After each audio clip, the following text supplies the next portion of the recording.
반갑습니다. 아, 혹 그 암살이라고 하는 영화를 보셨습니까? 네, 제가 영화를 많이 보는 편은 아닌데 1,000만 명이 넘게 본 영화는 가급적 보려고 하고 있습니다. 그래야 또 나중에 소통이 될 수 있기 때문에 그 영화는 뭐 보셔서 아시겠지만 일제강점기를 배경으로 하는 그런 영화입니다. 근데 그 시대를 배경으로 하는 영화는 뭐 거의 대부분이 왠지 보면 좀 마음이 슬퍼지고 좀 우울해지는 그런 기분을 자주 느끼곤 했습니다. 영화의 전체 줄거리는 잘 생각이 나지 않지만 마지막 장면이 오랫도록 기억에 남아 있습니다.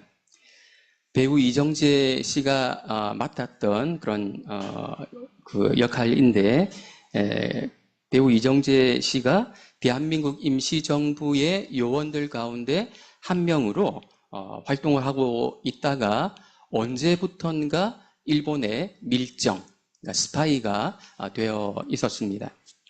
일본 헌병대의 돈을 받고 독립운동가들을 팔아넘기는 그런 일을 하고 있었고, 그 덕분에 여러 사람의 독립운동가들이 목숨을 잃는 그런 일이 일어났죠.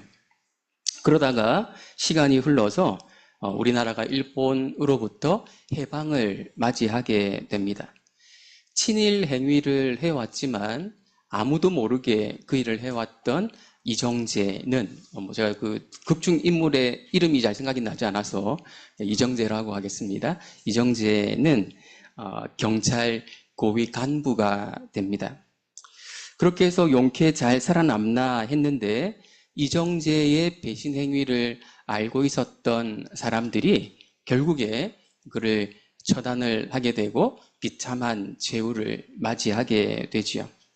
이정재를 처단한 사람들은 그에게 마지막으로 묻게 됩니다. 왜 밀정이 되었는지, 왜 민족을 배신했는지 마지막으로 묻게 되죠. 그때 이정재가 뭐라고 대답합니까? 설마 일본이 망할 줄 몰랐으니까. 알았으면 그렇게 했겠어? 그렇게 얘기를 하더라고요. 그 시대 적지 않은 사람들이 소위 말하는 친일파가 되었던 이유가 무엇이었을까요? 일본이 망할 줄 몰랐기 때문에 그랬겠죠. 일본이 망할 줄 알았더라면 민족을 배신하는 일을 하지 않았을 것입니다. 이정재가 했던 말처럼 말이죠. 요한계시록의 수신자들이었던 소아시아의 7교회는 우리나라의 일제강점기와 비슷한 상황 가운데 놓여 있었습니다. 너무나도 강력한, 절대로 망할 것 같지 않던 로마의 지배를 받으면서 신앙생활을 영위해 가고 있었습니다. 로마는 단순히 군사력만 강한 나라가 아니었습니다. 정치적인 영향력만 행사하는 나라도 아니었습니다. 로마 황제의 숭배는 하나의 종교였고 신앙의 순결을 지키기 위해서는 교회가 또 성도들 각자가 꽤 큰 결단을 해야 했습니다. 그렇지 않으면 로마와 타협하는 일이 아주 쉬웠습니다. 그것은 너무나도 자연스러운 일이었습니다. 실제로 7교회 가운데 상당수가 로마와 타협하고 있었고 그 길을 걸어가고 있었습니다. 요한계시록 17장, 18장이 말하는 것이 무엇입니까? 로마는 결국 망한다는 것입니다. 친로마파가 되면 이정재 꼴 난다, 뭐 그런 것이죠. 이정재는 일본이 망할 줄 몰랐기 때문에 친일의 길을 갔다고 변명을 했습니다. 예수님은 타협의 길을 가고 있는 교회들에게 로마의 결국을 보여주심으로써 바른 선택을 할 수 있도록 독려하고 계시는 것이죠. 우리 1절 말씀 우리 다시 한번 같이 읽어보겠습니다. 이 일 후에 다른 천사가 하늘에서 내려오는 것을 보니 큰 권세를 가졌는데 그의 영광으로 땅이 환하여지더라. 이 일 후에라는 것은 17장에 나오는 환상을 본 후에라는 뜻입니다. 17장에서는 큰 음료로 묘사되었던 바벨론이 같은 편인 줄 알았던 짐승에 의해서 파멸당하는 그런 내용을 소개하고 있습니다. 바벨론이 멸망하는 이야기가 17장, 18장, 그리고 나아가서는 19장, 10절까지 이어지는데 꽤 많은 분량, 상당한 분량을 차지하고 있습니다. 바벨론이 멸망했다는 사실이 요한계시록에서 매우 중요한 주제 가운데 하나라는 것을 그 분량 자체가 우리에게 보여주고 있습니다.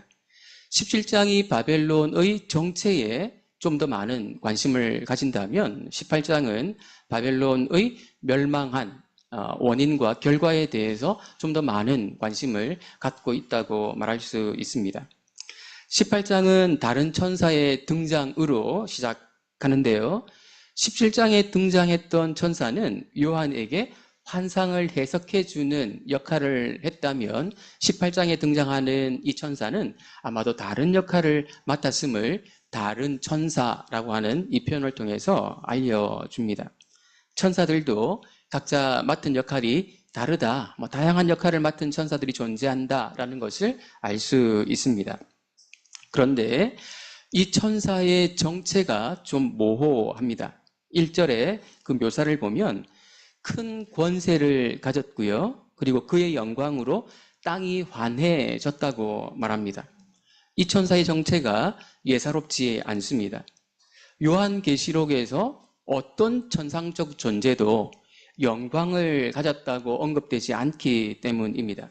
그래서 그레고리 빌 같은 요한계시록의 전문 학자는 이 천사를 그리스도라고 추측하기도 합니다. 그런데 본문이 천사로 표현했기 때문에 좀 다른 가능성을 생각해 보는 것이 더 나을 것 같은데요. 그 가능성 중에는 이 천사가 하나님 앞에 있다가 곧바로 보냄받은 것으로 생각해 볼 수 있습니다. 구약 성경을 보면 모세가 시내산에서 내려왔을 때 그의 얼굴에서 광채가 나지 않았습니까? 하나님의 임재 앞에 있게 되면 그분의 영광이 가까이 있는 대상자에게 묻을 수 있는 것이죠. 그래서 잔존하는 영광이 사람에게 또는 어떤 대상에게 남아 있을 수 있습니다. 중요한 것은 그렇기 때문에 이 천사의 메시지가 정당한 것으로 또는 하나님의 메시지인 것으로 받아들일 수 있다는 사실입니다. 그래서 이 천사가 이제 말하려고 하는 그 내용을 귀담아 들어야 될 필요가 있는 것이죠. 우리 2절 말씀 한번 같이 읽어보겠습니다. 힘찬 음성으로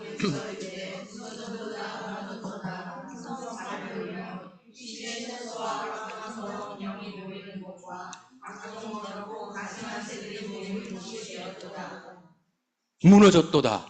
무너졌도다. 깜짝 놀라셨죠? 이 천사가 힘찬 음성으로 말한 의도를 재현해 보려고 제가 좀 따라해 봤습니다. 천사가 힘찬 음성으로 외쳐 말한 것은 로마의 미혹에 살짝 취해 있던 또는 취할 가능성이 있던 성도들에게 정신이 번쩍 들게 하려는 의도에서 그렇게 한 것으로 보입니다. 시각적으로는 땅이 환해지는 모습으로 그리고 청각적으로는 힘찬 음성으로 말함으로써 충격 효과를 주려는 것이죠. 충격 효과를 주는 이유가 무엇이겠습니까? 자신이 살고 있는 삶을 좀 다른 각도에서 돌아보게 하는 것이고 또 오래도록 이 메시지를 기억하게 하려는 것이죠. 천사가 전달하려는 메시지의 내용은 바벨론이 망한다는 것입니다. 무너졌도다, 무너졌도다. 큰 성 바벨론이여. 이 표현은 이사야서에서 인유한 것인데 이사야서에서는 함락되었도다, 함락되었도다 바벨론이여 라고 표현하고 있습니다. 요한계시록에서 언급하고 있는 바벨론은 1차적으로 로마를 가리키죠. 더 정확히 말하면 요한 당시의 바벨론은 로마였다고 말할 수 있습니다. 시대마다 바벨론은 다른 나라일 수 있는 것이죠. 다른 존재일 수 있는 것이죠.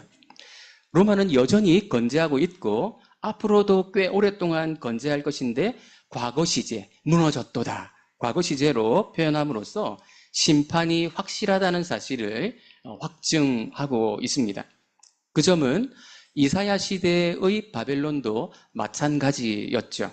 바벨론은 절대로 멸망하지 않을 것 같은 나라였는데 이사야가 멸망한다고 예언을 했었고 결국에 망했습니다. 로마도 그럴 거라는 것이죠.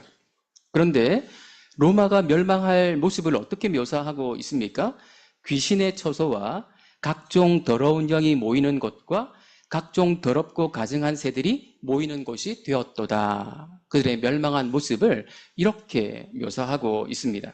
더럽다는 표현이 2번 나오고 가증하다라는 표현도 나오고 있습니다. 현재 로마의 화려한 모습과는 완전히 상반되는 그런 비참한 모습을 묘사하려 한 것이 분명합니다. 폐허를 방불케 하는 그런 비참한 모습으로 망하게 될 거다라는 것을 간단하게 묘사하고 있는 것이죠.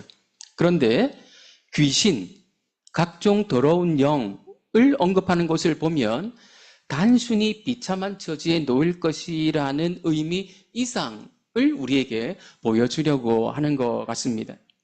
로마가 그동안 매우 사악했다는 것이죠.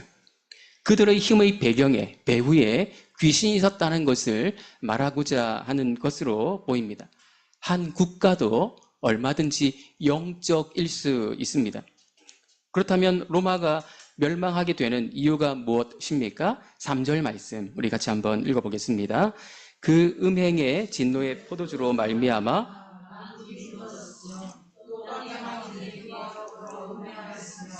땅의 상인들도 그 사치의 세력으로 치부하였도다 하더라. 로마가 음행을 저질렀는데 그들만 음행을 한 것이 아니라 다른 나라들, 다른 통치자들도 같이 음행에 빠지게 만들었다라는 것입니다. 악한 영향력을 행사했다는 것이고 그 악한 영향력이 악순환을 일으키게 만들었다는 것이죠. 로마가 음행을 저질렀다는 말이 무슨 말일까요? 어떻게 나라가 음행을 저질 수 있단 말입니까? 하나님을 무시하고 대적하는 방식으로 살았다는 것이죠. 그리고 이런 방식으로 사는 삶은 불의한 모습으로 나타나기 마련입니다. 그리고 그런 삶의 방식을 다른 이들에게도 강요했다는 것입니다. 그래서 이렇게 살아가는 것을 당연한 것으로 받아들이게 만들었다는 것이죠. 로마는 군사적으로 막강했습니다. 아무것도 두려워하지 않을 정도였습니다.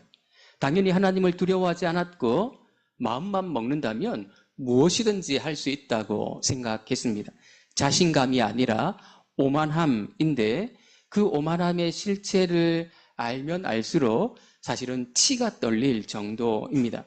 막강한 군사력으로 너무나도 쉽게 살육을 자행했고 힘없는 사람들을 억압하고 자유를 빼앗고 노예로 삼았지요. 팍스 로마나, 로마의 평화의 이면에는 엄청난 폭력이 있었습니다. 거기다 로마 황제를 신으로 숭배하게 만들었는데 이것은 사실은 보통 일이 아니었습니다. 로마는 단순히 군사력만 강한 나라가 아니라 정치, 경제, 종교가 구별되지 않는 정치, 경제, 종교가 묶여서 돌아가는, 맞물려 돌아가는 나라였습니다. 이것을 바벨론이라고 표현을 한 것입니다. 바벨론이라고 하는 이 이름은 단순히 과거에 존재했던 나라 이름이 아니라 하나의 체제이고 시스템이었습니다. 사악한 체제였고 불의한 구조를 이렇게 바벨론이라고 표현한 것입니다. 땅의 상인들도 그 사치의 세력으로 치부하였다고 했는데 당시 로마의 불의한 경제 구조를 표현한 것입니다. 로마의 상류층 사람들은 얼마나 호화스럽고 사치스럽게 살았는지 모릅니다. 다 잘 살면 좋은 일이죠. 그러나 누군가 사치스럽게 살게 되면 그 반대편에는 고통을 당하고 억압을 당하고 모든 것을 잃는 사람들이 있기 마련입니다. 로마가 바로 그런 식이었고 그런 식의 대표적인 경우였다고 말할 수 있습니다. 그들의 경제가 얼마나 사악했는가 하는 것은 그들이 거래했던 목록만 보더라도 금방 드러납니다.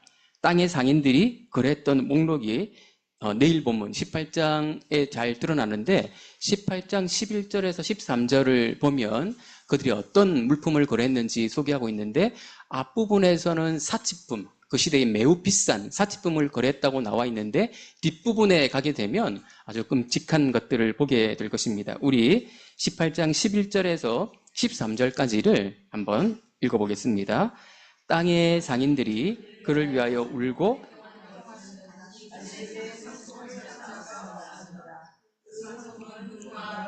보석과 진주와 세마포와 자주옥감과 비단과 붉은 옷감이요 각종 향목과 각종 상아 그릇이요 각진 나무와 구리와 철과 대리석으로 만든 각종 그릇이요 계피와 향료와 향과 향료와 유향과 포도주와 감람류와 고운 밀가루와 밀이요 소와 양과 말과 수레와 종들과 사람의 영혼들이라.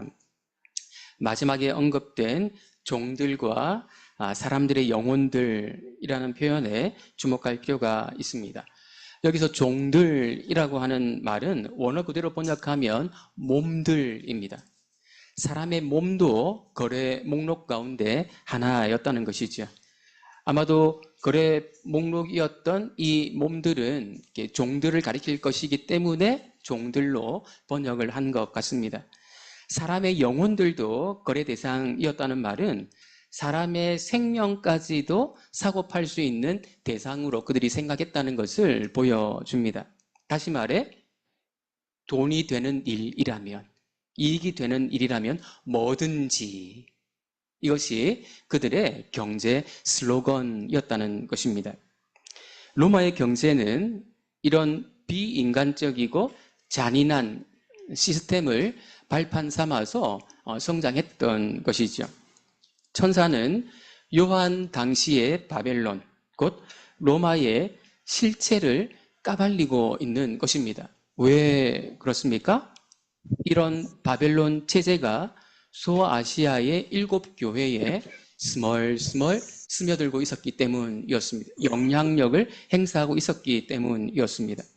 교회가 그런 시스템을 은근히 받아들이고 있었고 자연스럽게 받아들이고 있었습니다. 왜냐하면 경제적인 안전을 누리고 싶었기 때문이었습니다. 7교회가 모든 교회를 상징하지 않습니까? 성삭당에서 공부했던 분들은 그때 또 배웠을 것이고, 그때 배우지 않은 분들도 이것은 좀 상식적으로 알고 계시지 않을까 싶은데, 7교회는 오고 오는 모든 교회들을 상징하고 있기 때문에 우리 시대 교회 안에도 이런 바벨론 체제가 영향을 끼치고 있고, 또 성도들이 어쩌면 그 영향을 자연스럽게 받아들이고 있다고 말할 수 있을 것입니다. 그때 하늘로부터 또 다른 음성이 들려왔습니다. 우리 4절 말씀 같이 한번 읽어보겠습니다. 또 내가 들으니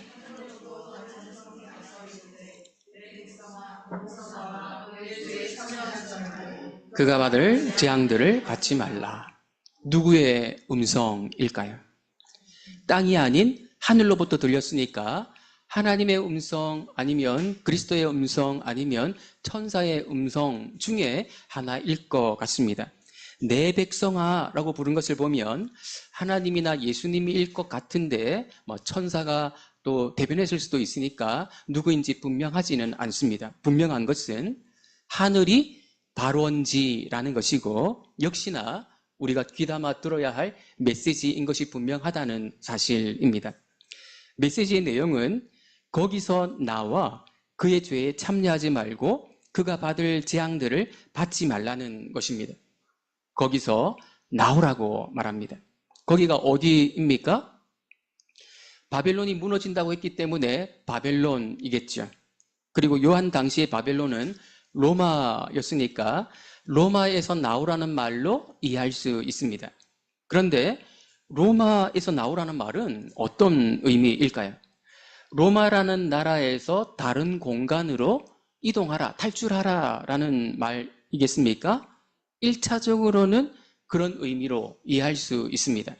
천사가 소돔과 고모라 성에 살고 있었던 아브라함의 조카 롯에게 그곳에 있지 말고 그곳을 나가라고 요청하지 않았습니까? 소돔과 고모라의 영향을 받지 않으려면, 그들과 함께 심판을 받지 않으려면 그 공간을 벗어나야 하는 것이 맞습니다. 공간을 벗어날 수 있다면 말이지요. 그러나 로마는 소돔과 고모라와는 좀 다른 곳이었죠. 로마를 탈출한다고 하는 것은 현실적으로 불가능하거니와 로마라는 공간을 벗어난다고 해서 이상적인 장소를 찾을 수 있으리라는 보장이 없습니다.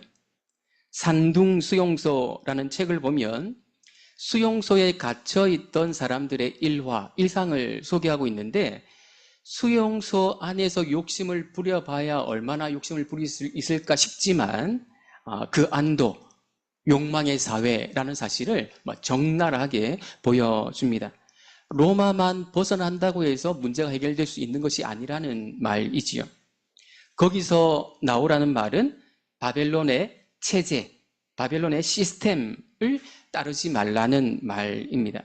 그들의 문화, 가치관, 세계관에서 벗어나라는 것이죠. 다르게 표현하면 그들의 문화, 가치관, 세계관과 거리두기를 하라는 것입니다.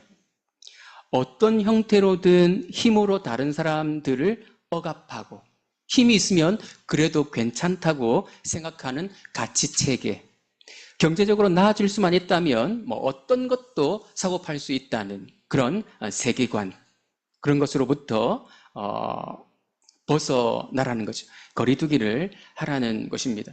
요즘 미국의 트럼프라는 사람이 거의 노골적으로 이런 주의를 따르고 있지 않나 그런 생각이 듭니다. 바벨론의 체제에서 왜 나와야 합니까? 바벨론 체제 안에서 그들의 모습을 따르는 것은 그들의 죄에 참여하는 것이기 때문입니다. 그들의 죄에 참여하는 것은 곧 심판으로 이어질 것이기 때문입니다. 5절 말씀은 하나님이 그들의 불의를 기억하고 계신다, 다 알고 계신다라는 사실을 밝혀주고 있습니다. 소돔과 고모라 안에 살면서 그들의 문화와 가치관을 받아들이지 않는 것이 어려운 일인 것처럼 바벨론 체제를 따르면서, 바벨론 체제를 경계하지 않으면서 그리스도인답게 살겠다고 하는 것은 아주 미련한, 위험한 생각입니다. 적지 않은 그리스도인들이 사실상 이 시도를 하고 있는 것처럼 보이는데 매우 위험한 시도라는 사실을 알 필요가 있습니다.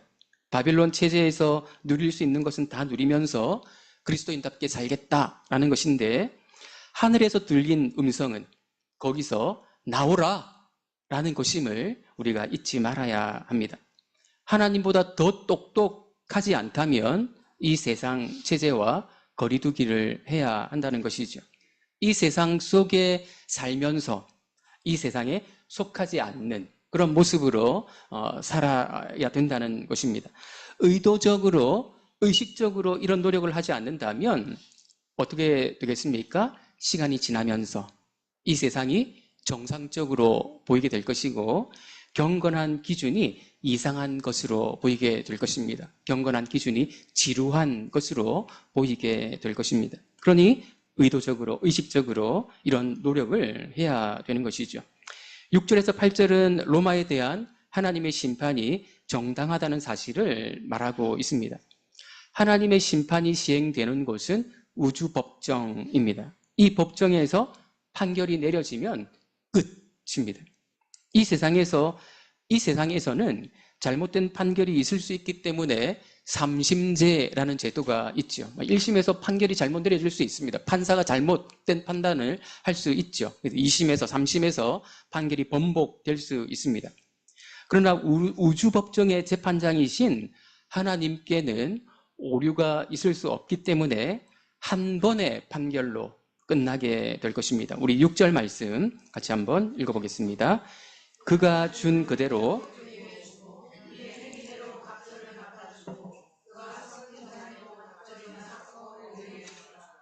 4절, 5절에서 하늘의 음성을 들은 대상은 누구였습니까? 하나님의 백성들이었죠. 내 백성아, 거기서 나와라, 이렇게 말씀했죠. 근데 6절에서 8절에서는 하늘의 음성을 듣는 대상이 하나님의 백성이 아니고 다른 누군가로 보입니다. 하나님의 심판 명령을 수행할 하늘의 집행관들로 보입니다. 요점을 말씀드리면 그대로 갚아주라는 것입니다. 그의 행위대로 갑절을 갚아주라. 그가 섞은 잔에도 갑절이나 섞어 그에게 주라. 그의 행위대로 이렇게 갑절을 갚아주라고 하는 말은 행위보다 더 많이 처벌하라는 말이 아니라 완전한 보응을 의미하는 구약적인 표현입니다. 행위보다 더 많이 처벌하는 것은 또 다른 불의라고 할 수 있겠죠. 7절은 다시 한번 그들의 죄악상을 소개함으로써 하나님의 심판의 정당성을 부각시켜주고 있는데요. 7절도 우리 같이 한번 읽어보겠습니다. 그가 얼마나 자기를 영화롭게 하였으며 사치하였던지 그만큼 고통과 애통함으로 갚아주라. 그가 마음에 말하기를 나는 여왕으로 앉은 자요 과부가 아니라 결단코 애통함을 당하지 아니하리라 하니. 자기를 영화롭게 했다는 말은 자기에게 영광을 돌렸다는 것입니다. 모든 영광은 사실은 하나님께 주어져야 마땅한 것인데 그러지 않았다는 것이고요. 어떤 방식으로 자기에게 영광을 돌렸다는 것입니까? 사치스러운 삶을 삶으로써 우리는 특별한 사람이다라는 것을 의식적으로 드러내는 그 방식을 통해서 자신에게 영광을 돌렸다는 것입니다. 그리고 앞에서 잠깐 언급했지만 이런 사치스러운 삶은 자연스럽게 주어지는 것이 아니고 힘이 약한 나라, 힘없는 사람들을 착취하고 약탈한 데서 비롯된 것입니다. 그것이 로마의 삶의 방식이었거든요. 그러니 그만큼 고통과 애통함으로 갚아주라고 말하고 있는 것이죠. 로마가 자신을 영화롭고 사치스러운 삶을 살았던 것은 그 속에 섬뜩할 정도의 오만함이 있었기 때문이었습니다. 나는 여왕으로 앉은 자요 과부가 아니라 결단코 애통함을 당하지 아니하리라. 물론 이 표현은 이사야서에 나오는 표현을 인유한 것이기는 한데 조금 다르게 표현을 했습니다. 자기는 다른 사람과는 다른 존재라는 것입니다. 특별한 존재라는 것이죠. 대단한 오만함이라고 말할 수 있습니다. 이런 오만함을 가진 사람들은 대개 다른 사람들을 쉽게 무시하죠. 대화 속에서 보면 다른 사람들을 어떻게 대하는가 하는 것이 잘 드러납니다. TV에서 또 실제로 대화하는 그 사람들 가운데에서 이런 사람들을 가끔씩 만나게 되지요. 그러면 아주 밥맛이십니다. 우리 그 청년들이 받아쓰기를 잘 하는데 또 이게 밥맛이라고 그대로 메모를 했을지 모르겠습니다. 다시 말씀드리지만 바벨론의 멸망을 언급하는 17장, 18장이 이렇게 길게 묘사되고 있는 것은 바벨론 체제가 은근히 교회 안으로 스며들고 있었기 때문이었습니다. 나는 여왕으로 앉은 자요 과부가 아니라 결단코 애통함을 당하지 아니하리라. 오만함의 표현이라고 말씀드렸는데 어느 교회가 스스로에 대해서 말했던 내용과 꽤 유사하지 않습니까? 나는 부자라, 부유하여 부족한 것이 없다. 칭찬을 한마디도 듣지 못했던 라오디게아 교회의 자기 고백이었죠. 라오디게아 교회가 이런 고백을 한 것은 그들이 바벨론의 체계와 꽤 많이 결탁하고 있었음을 보여주는 그런 증거라고 할 것입니다. 라오디게아 교회는 바벨론을 닮은, 세상을 닮은 교회였던 것이죠. 그래서 예수님은 그들에게 회개를 촉구하셨습니다. 바벨론은 어느 시대나 존재하고 엄청난 영향력을 행사합니다. 교회는 자주 그 유혹 앞에 넘어지곤 하지요. 유혹인지 모르고 그 손을 덥석 잡았다가 이제 그 손을 놓고 싶어도 놓을 수 없는 지경까지 간 교회들이 적지 않습니다. 그래서 사실상 성경이 말하는 체계와 바벨론 체계가 공존하는 이상한 형태의 교회로 유지되는 것이죠. 요한계시록은 이런 상황에서 교회들이, 성도들이 어떻게 분별할 수 있는지, 그리고 어떻게 상황을 개선할 수 있는지를 우리에게 알려주는 그런 소중한 책이기 때문에 자주 곱씹고 묵상할 필요가 있습니다. 중요한 것은 이 세상을 바라보는 그리스도인들의 관점인데요. 우리 마지막으로 8절 말씀 같이 한번 읽어보겠습니다. 그러므로 하루 동안의 그 재앙들이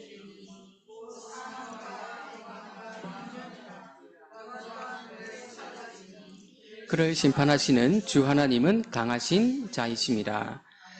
바벨론은 자기 체제 안에 들어올 때 잘 살 수 있다고 유혹하고 속삭이지만 바벨론은 어떻게 된다고요? 결국 망하게 된다는 것입니다. 그리스도인들이, 하나님의 백성들이 이 사실을 분명히 기억하고 있어야 된다는 것입니다. 그것도 하루 동안에 망한다고 표현하고 있고요.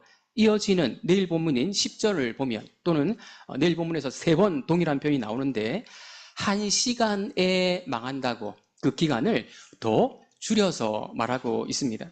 심판의 시간, 몰락하는 시간은 길지 않다는 것입니다. 왜냐하면 심판하시는 하나님은 강하신 분이기 때문이죠. 그러니 그때 가서 돌이킨다라고 하는 것은 불가능한 일입니다. 순식간에 망해버리고 새로운 질서가 재편될 것이기 때문에 그 전에 미리 이 일을 해야 한다는 것이죠. 내일 큐티 본문은 순식간에 몰락한 바벨론 때문에 함께 몰락하게 된 사람들이 여러 부류의 사람들로 애통해하는 그런 모습들, 그런 결과들을 보여주게 될 것입니다. 말씀을 마무리하려고 합니다. 요한계시록은 17장에서 18장까지 꽤 긴 분량을 바벨론의 멸망에 할애하고 있습니다. 멸망한 모습을 상상해 보게 하고 있고, 멸망하게 된 그 이유를 구체적으로 자세하게 알려주고 있습니다. 그리고 서서히 망해가는 것이 아니라 순식간에, 하루 동안에 멸망할 것이라는 사실을 우리에게 알려줍니다. 바벨론이 무엇입니까? 요한 당시 교회들에게 바벨론은 로마 제국이었을 것입니다. 하지만 바벨론은 로마 이상인 것이 분명합니다. 그 근본에 하나님을 대적하고 우상, 하나님 아닌 어떤 것을 숭배하게 만드는, 칭송하게 만드는 요소가 들어있는 불의한 구조, 사악한 구조, 그것이 바벨론입니다.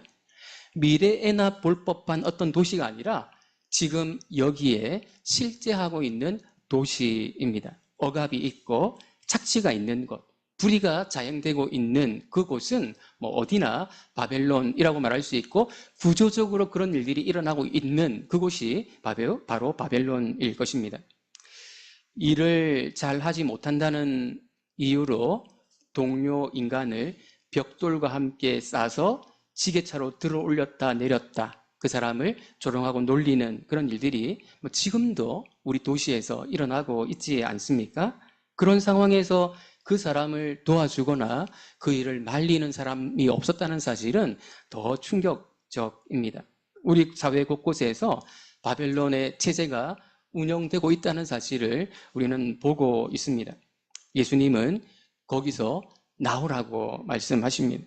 바벨론의 죄에 참여하지 말라고 말씀하십니다. 세상 안에 살 수밖에 없지만 세상에 속하지 말라고 우리에게 말씀하십니다. 왜냐하면 바벨론은 결국 심판받아 망할 것이기 때문입니다. 바벨론이 망할 줄 몰랐으니까 라는 변명은 통하지 않을 것입니다. 요한계시록이 꽤 길게 이 사실을 분명히 언급했기 때문이죠.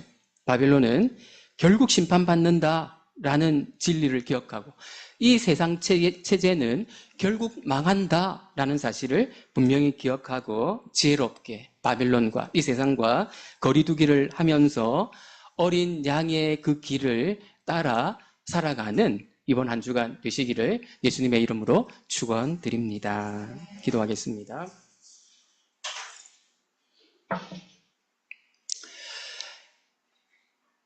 바벨론의 체계를 받아들이기 너무 쉬운 그런 시대를 우리가 살아가고 있습니다. 그리고 그 바벨론의 체제를 따를 때, 그 구조 속에 들어갈 때 더 잘 살 수 있을 것 같은 그런 유혹이, 미혹이 우리 가운데 있음을 고백합니다. 하지만 성경은 이 바벨론은 결국 망한다, 한순간에 망하는 체제다라는 사실을 분명히 보여주고 있습니다. 이 세상이 망할 줄 몰랐기 때문에 내가 타협에 손을 잡을 수밖에 없었다, 타협할 수밖에 없었다고 변명하지 못한다는 사실을 오늘 또 본문을 통해 함께 묵상했습니다. 하나님 정말 지혜롭게 이 세상과 적절한 거리두기를 하면서 이 세상 안에 살되 이 세상에 속하지 않는 모습으로 그리스도인답게, 하나님의 백성답게 살아갈 수 있는 우리 믿음의 교회 공동체 될 수 있도록 은혜 내려주시고, 그 일을 통해서 하나님께 큰 칭찬을 얻고 나중에 이 모든 일이 완성되었을 때 함께 기뻐하고 서로 축하해 줄 수 있는 그런 일들 보게 해 주옵소서. 예수님의 이름으로 기도드립니다. 아멘.